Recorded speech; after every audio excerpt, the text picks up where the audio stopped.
Intercity ટ્રેનમાં મહિલાઓ માટેના ડબ્બા વધારવાના બદલે ઘટાડી દેતા ટ્રેનો અટવાઈ। નવસારીની રોજિંદા મહિલા મુસાફરોને પડતી તકલીફ મુદ્દે અવારનવાર રજૂઆતો કરવા છતાં તે પૂર્ણ ના થતાં આજરોજ મહિલાઓએ રેલવે ટ્રેક પર ઉતરી આવી હતી અને ટ્રેન અટકાવી દીધી છે।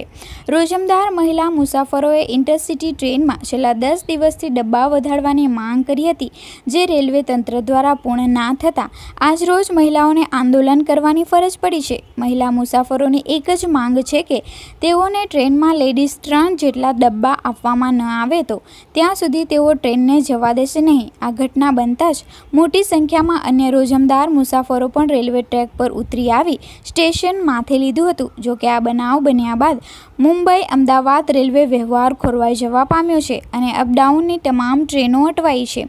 મુસાફરોની માંગ ઉઠી છે કે જેને રેલવે તંત્ર સ્વીકારે તો જ આંદોલન પૂર્ણ કરવામાં આવશે।